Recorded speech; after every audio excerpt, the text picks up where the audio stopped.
बुद्ध पूर्णिमा की आप सभी को हार्दिक शुभकामनाएं। भगवान बुद्ध के जन्म उत्सव बुद्ध पूर्णिमा के दिन आइए हम आपको एक विशेष कथा सुनाते हैं। भगवान बुद्ध का जीवन बुद्ध कथा में आप सभी का स्वागत है। भगवान विष्णु के 9वें अवतार श्री बुद्ध भगवान की जय। भगवान विष्णु की जय, सद्गुरुदेव भगवान की जय। आइए बुद्ध पूर्णिमा के परम पावन दिवस पर भगवान बुद्ध की कथा का श्रवण करते हैं। यह पुण्यमयी कथा है जो जीवन आदर्श को मार्गदर्शन करती है। आइए, भगवान बुद्ध के पिता का नाम सुद्धोधन था, माता का नाम माया था और उनका जन्म नेपाल के लुम्बिनी में हुआ था। उनका जन्म राज्य परिवार में हुआ था। भगवान बुद्ध बचपन से ही बहुत ही अध्यात्म के प्रति उनका झुकाव था। ये कथा आरंभ होती है। एक दिन देवी माया को स्वप्न आया। उन्होंने देखा एक श्वेत हाथी सुंदर आकाश से उतरा। एक सुंदर सरोवर में श्वेत हाथी ने स्नान किया और एक लघु रूप उनके शरीर में समा गया। उन्होंने सुबह राज पुरोहित को स्वप्न की बात बताई। राज पुरोहित ने कहा, महाराज बड़ा शुभ समाचार है, संतान की प्राप्ति होगी। समय हुआ, भगवान बुद्ध का जन्म हुआ, उनका नाम पड़ा। भगवान बुद्ध का नाम सिद्धार्थ था। एक दिन देवी माया ने, महारानी माया ने सपना देखा कि एक श्वेत हाथी आसमान से उतरा और उसने सरोवर में स्नान किया। स्नान करके वह सुंदर श्वेत हाथी सूक्ष्म रूप होकर महारानी माया के शरीर में समा गया। सुबह महाराज ने जब ज्योतिषियों से पूछा तो उन्होंने बताया, महाराज बहुत शुभ समाचार है और पुत्र का आगमन होने वाला है। समय बीता, सिद्धार्थ का जन्म हुआ। बड़े बड़े विशेषज्ञ ज्योतिषी आए, उन्होंने जन्म कुंडली बनाई।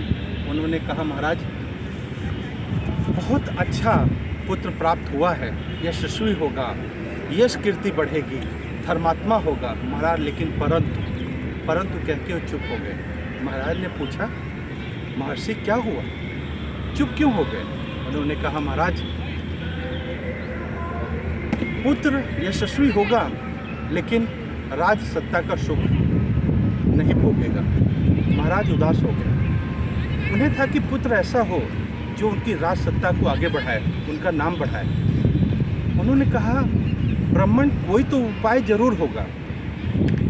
महर्षि ने कहा कि महाराज विधना का लिखा बदला तो नहीं जा सकता, लेकिन हाँ मैं एक बात बता देता हूँ कि सिद्धार्थ दुख को देख के वैराग्य को प्राप्त हो जाएंगे।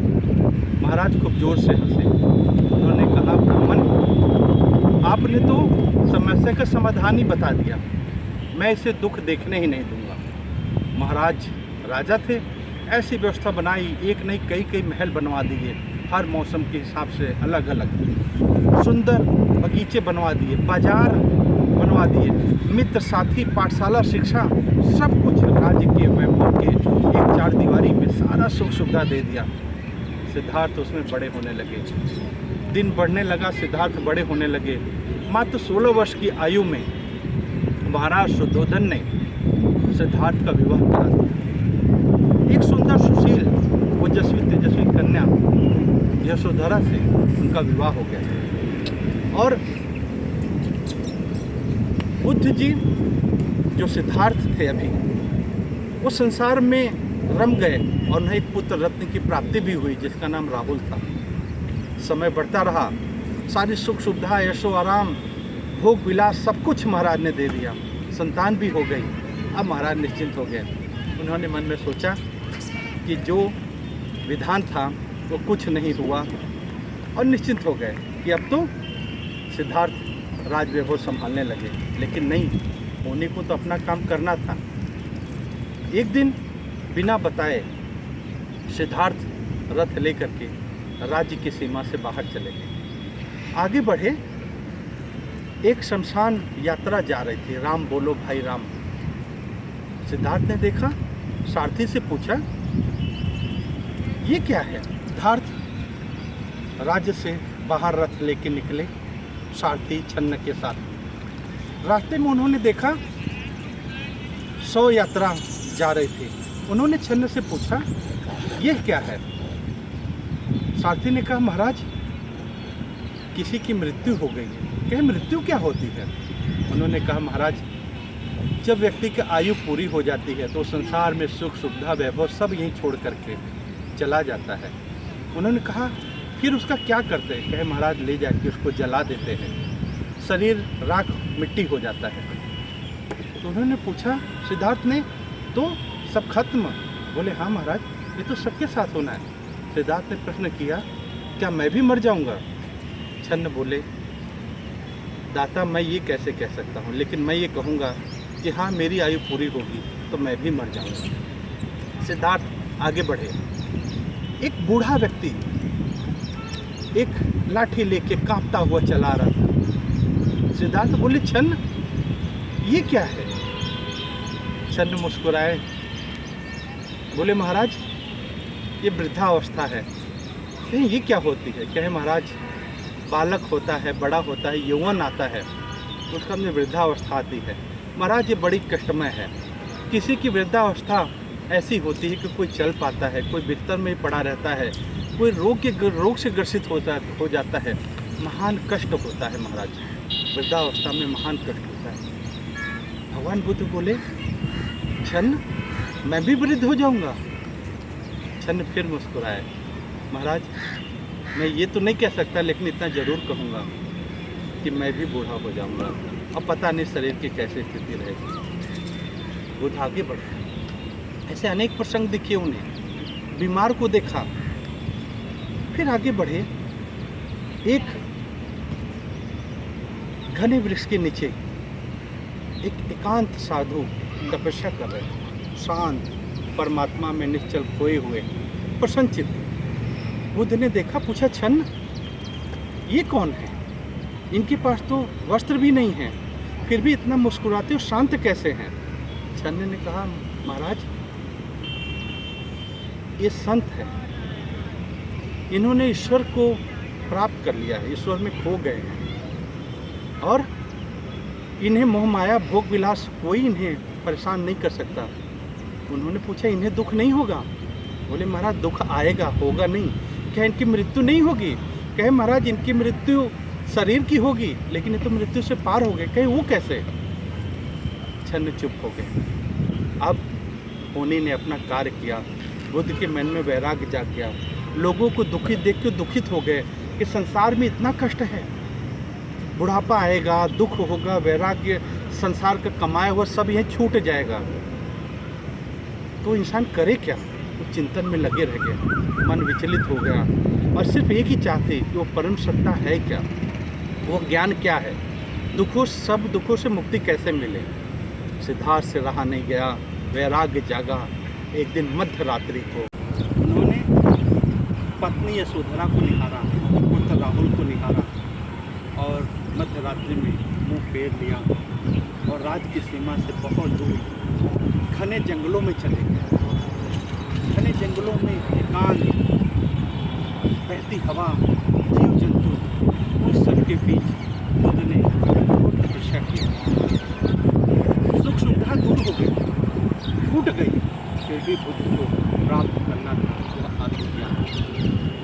एक बात समझिए, भगवान राम के जीवन में, भगवान कृष्ण के जीवन में अगर हम देखें, भगवान राम राजा राम तो थे ही, लेकिन जब कष्ट का समय आया, धर्म की रक्षा की बात आई, उन्होंने वन गमन स्वीकार किया। अनेकों प्रकार के कष्ट आए, वो सहते गए और सब पे विजय पाई। उस काल में राजा राम भगवान श्री राम हो गए। भगवान श्री कृष्ण की जीवन लीला आप समझिए। भगवान श्री कृष्ण वो ग्वालों के साथ आनंद में मग्न रहे, अनेक लीलाएं करी। माँ राधा के साथ में उनका जीवन प्रेम प्रसंग, अनेक मधुर संस्मरण है। लेकिन जहाँ धर्म की बात आई, उन्होंने राधा रानी से भगवान श्री कृष्ण मुँह मोड़ लिया और चले गए उस युद्ध की धरा पर। और अनेक प्रकार के उन्होंने ऐशो आराम को छोड़ करके भगवान ने बहुत कष्ट सहा। उसके बाद में बाल गोपाल से भगवान श्री कृष्ण हो गए। यही भगवान बुद्ध का निर्माण हो रहा था। यीशु सिद्धार्थ से भगवान बुद्ध बनने की राह आरंभ हो रही थी। कष्टों का आरंभ हो गया था। सोना को जला के कुंदन बनना था और भगवान बुद्ध लीन हो गए। उन्होंने सिद्धार्थ लीन हुए और भगवान बुद्ध बनने के राह पे आगे बढ़े। उन्होंने ज्ञान प्राप्त किया और वो बुद्ध हो गए। अब उसके बाद में उन्होंने सारनाथ में अपने शिष्यों को शुरुआत में ज्ञान दिया।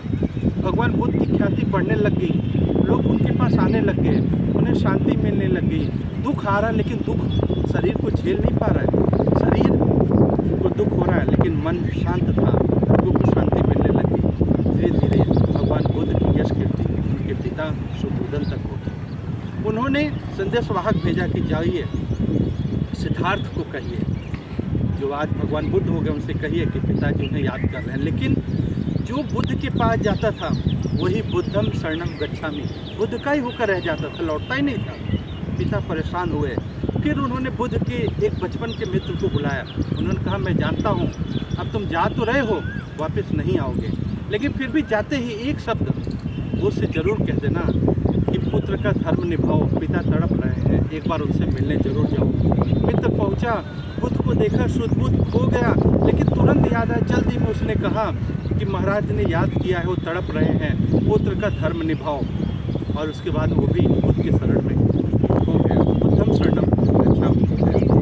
उसके बाद में बुद्ध ने कहा, ठीक है मैं जाऊँगा। अब खबर फैली कि महाराज सिद्धार्थ भगवान बुद्ध आ रहे हैं, खबर फैली। लेकिन उन्होंने रात धर्मशाला में बिताया। राजा को बिल्कुल अच्छा नहीं लगा कि जिनकी इतने महल राज सुख सुविधा वो धर्मशाला में सोए, फिर भी चुप रहे, मौन रहे। सुबह हुई, प्रभात की बेला जगी। भगवान बुद्ध ने उसी राज में भिक्षा मांग करके अन्न ग्रहण किया। राजा से बर्दाश्त नहीं हुआ, लेकिन फिर भी मौन रहे। भगवान बुद्ध राजमहल पहुँचे। राजमहल भगवान बुद्ध पहुँचे और महल पहुँच करके भगवान बुद्ध ने सबसे बात किया, लेकिन सब आए मिलने, लेकिन यशोधरा नहीं आई। भगवान बुद्ध ने पूछा, यशोधरा नहीं आई? संदेश मिला, देवी यशोधरा ने कहा है कि अगर सिद्धार्थ को भगवान बुद्ध को मिलने की इच्छा होगी तो स्वयं यहाँ चल के आए। भगवान बुद्ध गए यशोधरा से मिलने। अब आप सोचिए कि वो भगवान बुद्ध जिन्होंने सोते में पत्नी और पुत्र को छोड़ के मुँह मोड़ लिया था, वो सामने पड़े तो क्या किया? उनमें आया होगा कि भगवान बुद्ध नजर झुका देंगे, माफ़ी मांगेंगे, लेकिन ऐसा नहीं हुआ। भगवान बुद्ध दरवाजे पे पहुँचे और पहुँच के यशोधरा से कहा, भिक्षाम देहि। सिद्धार्थ के जाने के बाद देवी यशोधरा राजमहल के सुख से दूर तपस्विनी की तरह कुटिया में जीवन बिताते हैं। भगवान बुद्ध और इतने वर्षों बाद वो भगवान बुद्ध सोते हुए यशोधरा राहुल को छोड़कर चले गए। इतने वर्षों बाद क्या किया होगा? क्या भगवान अपने भूल स्वीकारेंगे? नहीं। आज सिद्धार्थ ज्ञान को प्राप्त हो चुके, वह भगवान बुद्ध हो चुके।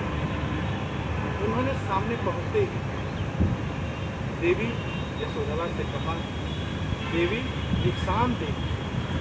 उन्होंने भिक्षा मांगी। आप सोचिए यशोधरा से क्या दिखी होगी। इतने वर्षों बाद जो पति सामने आया वो भी भिक्षा मांग रहा है। तो यशोधरा ने भी बिना वक्त गवाए जो एकमात्र उनके जीवन का सहारा था, पुत्र राहुल, उसका हाथ पकड़ा और भगवान बुद्ध के हाथ में पकड़ा दिया। कहा, दीजिए स्वामी, मेरी तरफ। अब एक बात सोचिए कि भगवान बुद्ध के से जाने के बाद यशोधरा के लिए राज्य सुख की कोई बात ही नहीं रह गई। एकमात्र उनके जीवन का सहारा था उनका पुत्र राहुल, और उस राहुल को भी उन्होंने दान दे दिया भगवान बुद्ध को। मुझे लगता है कि भगवान बुद्ध की महिमा महान है, लेकिन शायद हमारे शास्त्रों ने हमारी सनातन की देवियों महिलाओं के त्याग को शायद उतना स्थान नहीं दिया। नहीं तो भगवान बुद्ध तो चले गए वन में, लेकिन देवी यशोधरा ने कैसे जीवन काटा? पति नहीं, पुत्र छोटा, और ऐसी कठिन परीक्षा कि सामने पति भिक्षा मांग रहा है और देवी यशोधरा ने पुत्र को ही दान कर दिया। ऐसी महान देवियाँ सनातन संस्कृति में ही होती है।